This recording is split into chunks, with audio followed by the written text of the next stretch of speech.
पूरे भारतवर्ष से हमारे पास मेल आए हैं। उन्होंने हमसे पूछा है कि वैद्य जी से हमें पूछना है कि हम थायराइड से परेशान हैं, थायराइड के चलते वो अपनी नॉर्मल जिंदगी नहीं जी पा रहे हैं। तो आयुर्वेद में थायराइड का इलाज है ये तो पता है, लेकिन भ्रमित रहते हैं लोग और तरह तरह के उपाय इधर उधर के बताते हैं। तो मैं आपसे जानना चाहता हूँ कि उन सब के लिए थायराइड के क्या उपाय हैं जो आयुर्वेद के द्वारा वो कर सकते हैं। थायराइड के लिए अंग्रेजी के अंदर ताउम्र जो है एक गोली खाने के लिए डॉक्टर बताते हैं, लेकिन आयुर्वेदा के अंदर ऐसा नहीं है। आयुर्वेदा के अंदर त्रिकुट, और त्रिकुट के अंदर सौंठ, काली मिर्च, पीपल, इन तीनों को जो है त्रिकुट कहते हैं। त्रिकुट का चूर्ण, जिस प्रकार से त्रिफला, हाँ, इसका नाम त्रिकुट है।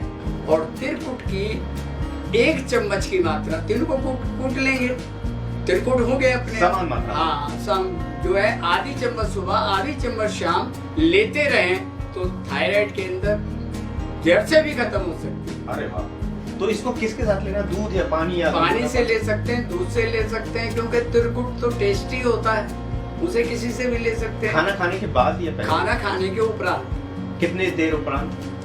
बिल्कुल साथ साथ ले सकते हैं। क्या अच्छा, खाना खाने के 5-6 मिनट बाद हाँ, ले वो सकते। तो मसाला है एक तरह का। अरे वो जो है सौंठ, पीपल और जो है काली मिर्च। इसका कोई नियमित डोज है कि मतलब इतने दिन तक ही ले सकते हैं? नहीं, ऐसा कुछ नहीं है। 40 दिन में फिर चेक कराइएगा, आपको फायदा रहेगा, लेते रहिएगा। लोग गूगल पर ये जानकारी लेते हैं कि थायराइड के सिम्टम्स क्या हैं, और ज्यादातर सिम्टम्स में वो पाते हैं कि शायद उन्हें भी थायराइड हो गया है। क्या आप उनका ये भ्रम दूर कर सकते हैं ये बताकर कि आखिर थायराइड होता क्या है और इसके क्या लक्षण होते हैं? थायराइड एक जो है, जिस तरीके से प्रोस्टेट ग्लैंड्स होता है, पिट्यूटरी ग्लैंड्स होता है, उसी तरीके से थायराइड का ये गर्दन के पास में एक ग्लैंड्स होता है। स्त्री और पुरुष किसी को भी हो सकता है। तो थायराइड में विशेष करके मोटापा बढ़ जाता है, थकान रहती है, पर जरूरी नहीं है कि थायराइड हो तो मोटापा जरूरी है आए। और थायराइड की वजह से संतान उत्पत्ति करने की क्षमता कम रहती है। थायराइड सुना है कि आपकी रोग प्रतिरोधक क्षमता को कम कर देता है। हाँ जी, बिल्कुल।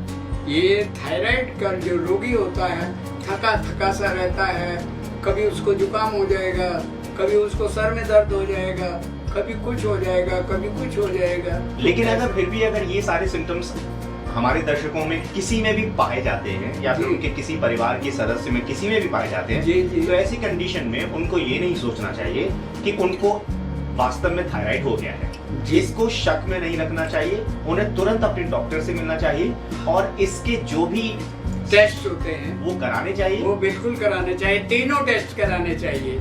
और मेरे तो सलाह ये है, आजकल मैं राय दिया करता हूँ कि जो भी लड़की या 15-16 साल की है, उसका सबसे पहले थायराइड और ब्लड ग्रुप ये आपका रिकॉर्ड में होना चाहिए। थायराइड जरूरी कराना चाहिए, क्योंकि ये पुराना रोग होने के बाद में फिर जटिल हो जाता है। वरना तो त्रिकुट इसका बहुत अच्छा इलाज